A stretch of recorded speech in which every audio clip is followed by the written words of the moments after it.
September 5th. A scene has just passed of such uncommon interest that, although it is highly probable that these papers may never reach you, yet I cannot forbear recording it.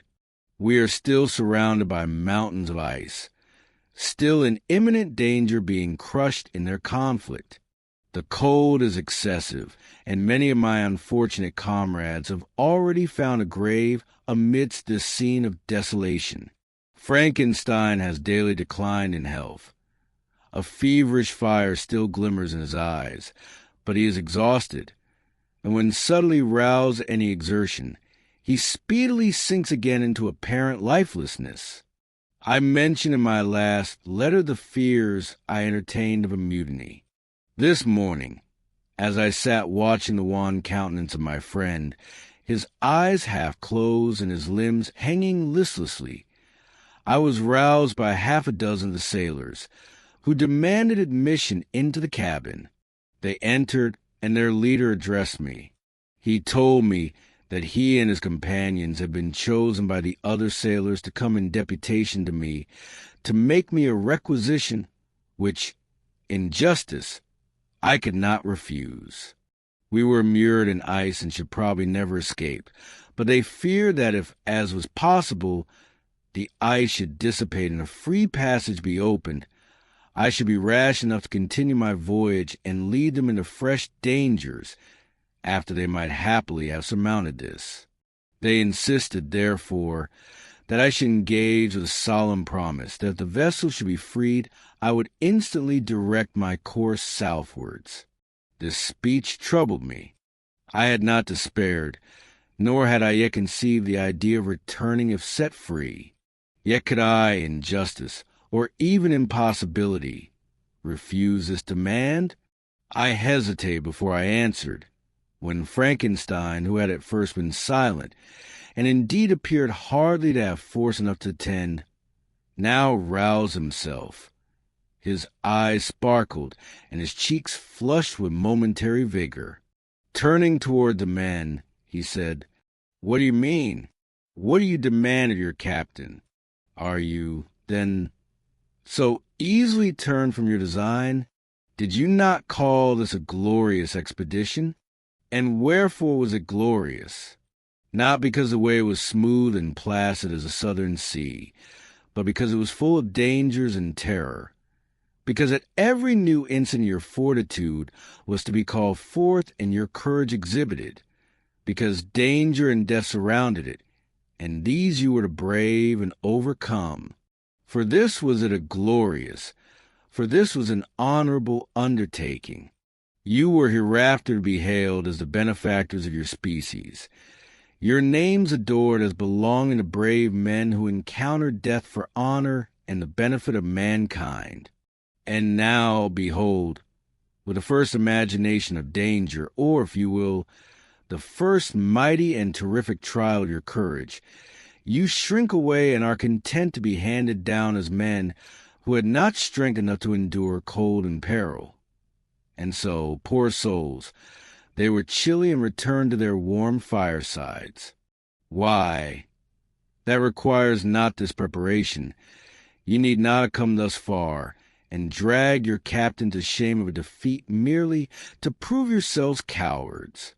Oh, be men, or be more than men. Be steady to your purposes and firm as a rock. This ice is not made of such stuff as your hearts may be. It is mutable and cannot withstand you if you say that it shall not. Do not return to your families with the stigma of disgrace marked on your brows. Return as heroes who have fought and conquered, and who know not what it is to turn their backs on the foe." He spoke this with a voice so modulated to the different feelings expressed in his speech, with an eye so full of lofty design and heroism, that can you wonder that these men were moved? They looked at one another and were unable to reply. I spoke. I told them to retire and consider what had been said, that I would not lead them farther north if they strenuously desired the contrary, but that I hoped that, with reflection, their courage would return. They retired, and I turned towards my friend, but he was sunk in languor and almost deprived of life. How all this will terminate, I know not, but I had rather die than return shamefully, my purpose unfulfilled. Yet I fear such will be my fate. The men, unsupported by ideas of glory and honor, can never willingly continue to endure their present hardships. September 7th. The die is cast. I have consented to return if we are not destroyed. Thus are my hopes blasted by cowardice and indecision.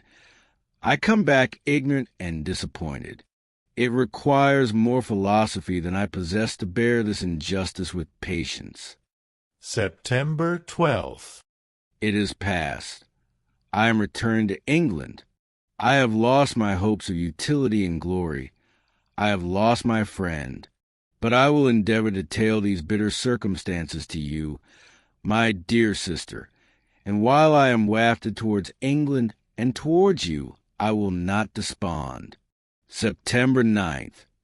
The ice began to move, and roarings like thunder were heard at a distance as the island split and cracked in every direction. We were in the most imminent peril. But as we could only remain passive, my chief attention was occupied by my unfortunate guest, whose illness increased in such a degree that he was entirely confined to his bed. The ice cracked behind us and was driven with force toward the north. A breeze sprang from the west, and on the 11th the passage toward the south became perfectly free. When the sailors saw this, and that their return to their native country was apparently assured, a shout of tumultuous joy broke from them, loud and long continued. Frankenstein, who was dozing, awoke and asked the cause of the tumult. "They shout," I said, "because they will soon return to England." "Do you then really return?" "Alas, yes. I cannot withstand their demands. I cannot lead them unwillingly to danger, and I must return." "Do so if you will, but I will not. You may give up your purpose, but mine is assigned to me by heaven, and I dare not. I am weak, but surely the spirits who assist my vengeance will endow me with sufficient strength." Saying this, he endeavored to spring from the bed, but the exertion was too great for him. He fell back and fainted. It was long before he was restored, and I often thought that life was entirely extinct. At length he opened his eyes. He breathed with difficulty and was unable to speak. The surgeon gave him a composing draught and ordered us to leave him undisturbed. In the meantime, he told me that my friend had certainly not many hours to live. His sentence was pronounced, and I could only grieve and be patient. I sat by his bed, watching him. His eyes were closed, and I thought he slept.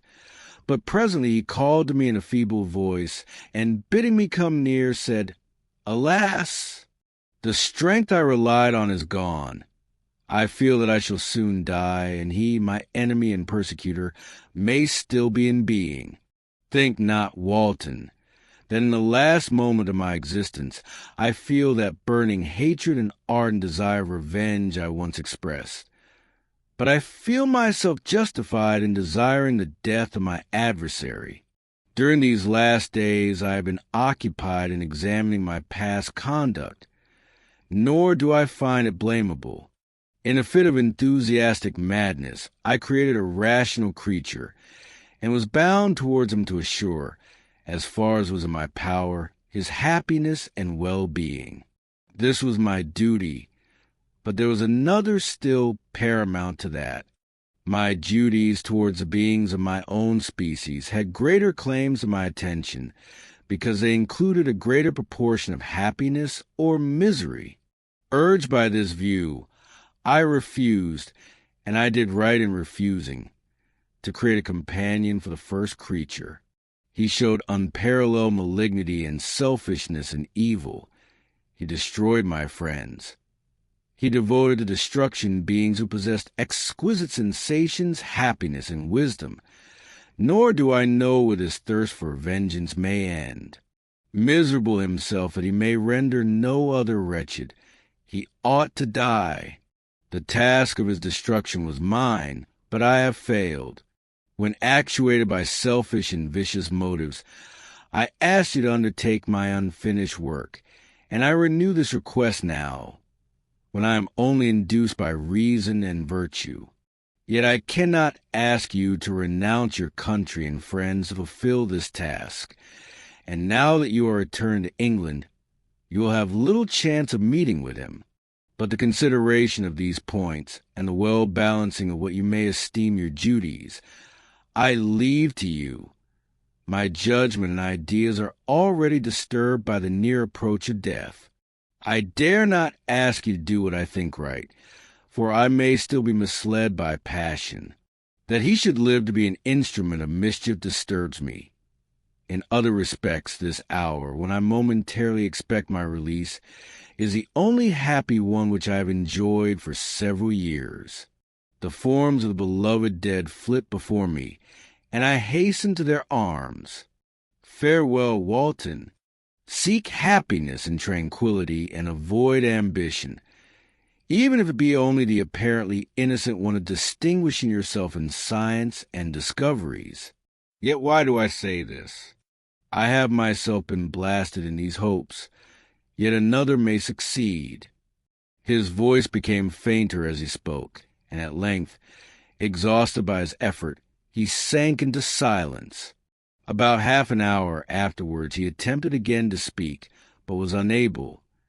He pressed my hand feebly, and his eyes closed forever, while the irradiation of a gentle smile passed away from his lips. Margaret, what comment can I make on the untimely extinction of this glorious spirit? What can I say that will enable you to understand the depth of my sorrow? All that I should express would be inadequate and feeble. My tears flow. My mind is overshadowed by a cloud of disappointment. But I journey towards England, and I may there find consolation. I am interrupted. What do these sounds portend? It is midnight. The breeze blows fairly, and the watch on deck scarcely stir. Again there is a sound as of a human voice, but hoarser. It comes from the cabin where the remains of Frankenstein still lie. I must arise and examine. Good night, my sister. Great God, what scene has just taken place? I am yet dizzy with the remembrance of it. I hardly know whether I shall have the power to detail it. Yet the tale which I have recorded would be incomplete without this final and wonderful catastrophe. I entered the cabin where lay the remains of my ill-fated and admirable friend. Over him hung a form which I cannot find words to describe. Gigantic in stature, yet uncouth and distorted in its proportions. As he hung over the coffin, his face was concealed by long locks of ragged hair, but one vast hand was extended, in color and apparent texture like that of a mummy. When he heard the sound of my approach, he ceased to utter exclamations of grief and horror, and sprung towards a window. Never did I behold a vision so horrible as his face, of such loathsome yet appalling hideousness. I shut my eyes involuntarily, and endeavored to recollect what were my duties with regard to this destroyer. I called on him to stay. He paused, looking on me with wonder, and again turning toward the lifeless form of his creator. He seemed to forget my presence, and every feature and gesture seemed instigated by the wildest rage of some uncontrollable passion. "That is also my victim," he exclaimed. "In his murder my crimes are consummated. The miserable series of my being is wound to its close. Oh, Frankenstein, generous and self-devoted being, what does it avail that I now ask thee to pardon me? I, who irretrievably destroyed thee by destroying all thou lovedst. Alas, he is cold, he cannot answer me." His voice seemed suffocated, and my first impulses, which had suggested to me the duty of obeying the dying request of my friend and destroying his enemy, were now suspended by a mixture of curiosity and compassion. I approached this tremendous being. I dared not again raise my eyes to his face. There was something so scaring and unearthly in his ugliness. I attempted to speak, but the words died away on my lips. The monster continued to utter wild and incoherent self-reproaches. At length I gathered resolution to address him in a pause of the tempest of his passion. "Your repentance," I said, "is now superfluous. If you had listened to the voice of conscience and heeded the stings of remorse before you had urged your diabolical vengeance to this extremity, Frankenstein would yet have lived." "And do you dream," said the demon, "do you think that I was indebted to agony and remorse? He continued, pointing to corpse, "he suffered not in the consummation of the deed. Oh, not the 10,000th portion of the anguish that was mine during the lingering detail of its execution. A frightful selfishness hurried me on, while my heart was poisoned with remorse. Think you that the groans of Clerval were music to my ears? My heart was fashioned to be susceptible of love and sympathy, and when wrenched by misery to vice and hatred, it did not endure the violence of the change without torture, such as you could not even imagine. After the murder of Clerval, I returned to Switzerland, heartbroken and overcome. I pitied Frankenstein. My pity amounted to horror. I abhorred myself. But when I discovered that he, the author at once of my existence and of its unspeakable torments, dared to hope for happiness, that while he accumulated wretchedness and despair upon me, he sought his own enjoyment in feelings and passions from the indulgence of which I was forever barred, then impotent envy and bitter indignation filled me with an insatiable thirst for vengeance. I recollected my threat, and resolved that it should be accomplished. I knew that I was preparing for myself a deadly torture, but I was a slave, not the master, of an impulse which I detested yet could not disobey. Yet when she died, nay, then I was not miserable. I had cast off all feeling, subdued all anguish, to riot in the excess of my despair. Evil thenceforth became my good. Urged thus far, I had no choice but to adapt my nature to an element which I had willingly chosen. The completion of my demoniacal design became an insatiable passion. And now it is ended. There is my last victim. I was at first touched by the expressions of his misery, yet when I called to mind what Frankenstein had said of his powers of eloquence and persuasion, and when I again cast my eyes on the lifeless form of my friend, indignation was rekindled within me. "Wretch," I said, "it is well that you come here to whine over the desolation that you have made. You throw a torch into a pile of buildings, and when they're consumed, you sit among the ruins and lament the fall. Hypocritical fiend, if he whom you mourn still lived, still would he be the object, again would he become the prey, of your accursed vengeance. It is not pity that you feel. You lament only because the victim of your malignity is withdrawn from your power." "Oh, it is not thus, interrupted the being. "Yet such must be the impression conveyed to you by what appears to be the purport of my actions. Yet I seek not a fellow feeling in my misery. No sympathy may I ever find.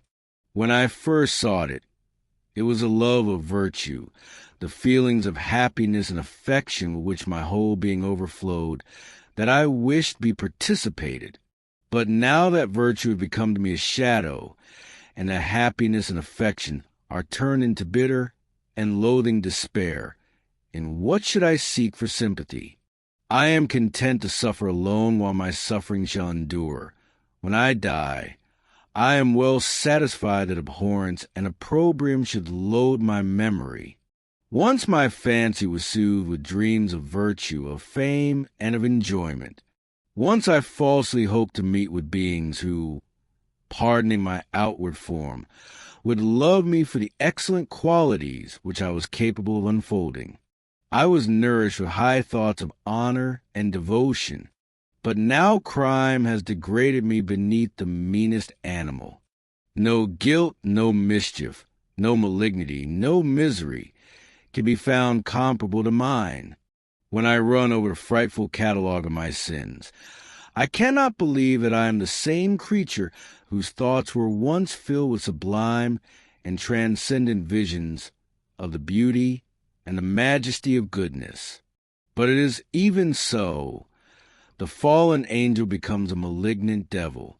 Yet even that enemy of God and man had friends and associates in his desolation. I am alone. You, who call Frankenstein your friend, seem to have a knowledge of my crimes and his misfortunes. But in the detail which he gave you them, he could not sum up the hours and months of misery which I endured, wasting in impotent passions. For while I destroyed his hopes, I did not satisfy my own desires. They were forever ardent and craving. Still I desired love and fellowship, and I was still spurned. Was there no injustice in this? Am I to be thought the only criminal, when all humankind sinned against me? Why do you not hate Felix, who drove his friend from his door with contumely? Why do you not execrate the rustic, who sought to destroy the Savior of his child? Nay, these are virtuous and immaculate beings. I, the miserable and the abandoned, am an abortion, to be spurned at and kicked and trampled on. Even now my blood boils at the recollection of this injustice. But it is true that I am a wretch. I have murdered the lovely and the helpless. I have strangled the innocent as they slept and grasped to death's throat, who never injured me or any other living thing. I have devoted my Creator, the select specimen of all that is worthy of love and admiration among men, to misery. I have pursued him even to that irremediable ruin. There he lies, white and cold in death. You hate me, but your abhorrence cannot equal that with which I regard myself. I look on the hands which executed the deed.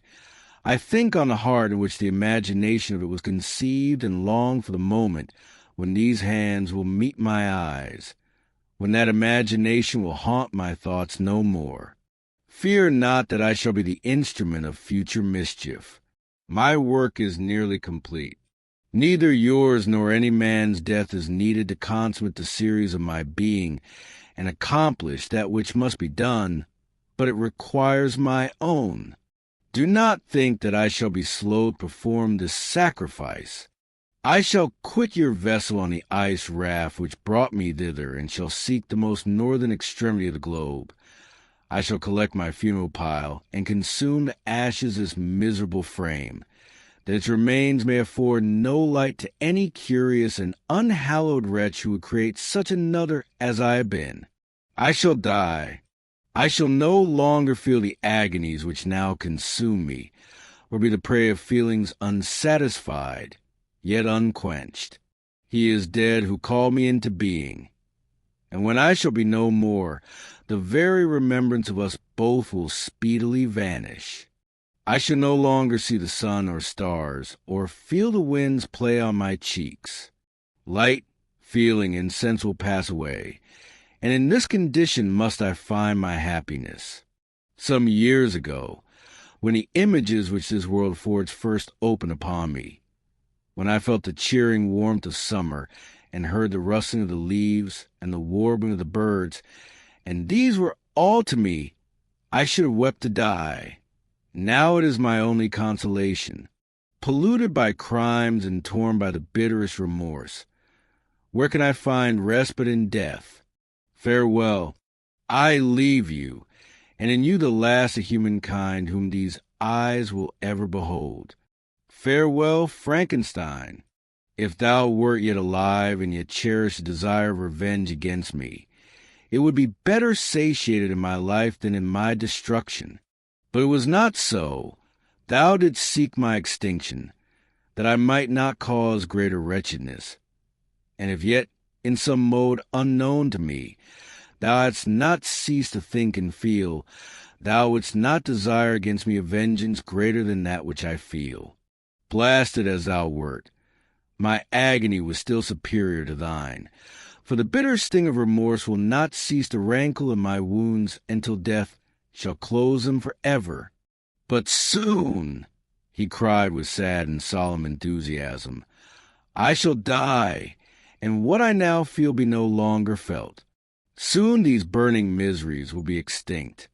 I shall ascend my funeral pile triumphantly and exult in the agony of the torturing flames. The light of that conflagration will fade away. My ashes will be swept into the sea by the winds. My spirit will sleep in peace, or if it thinks, it will not surely think thus. Farewell. He sprang from the cabin window as he said this, upon the ice raft which lay close to the vessel. He was soon borne away by the waves and lost in darkness and distance.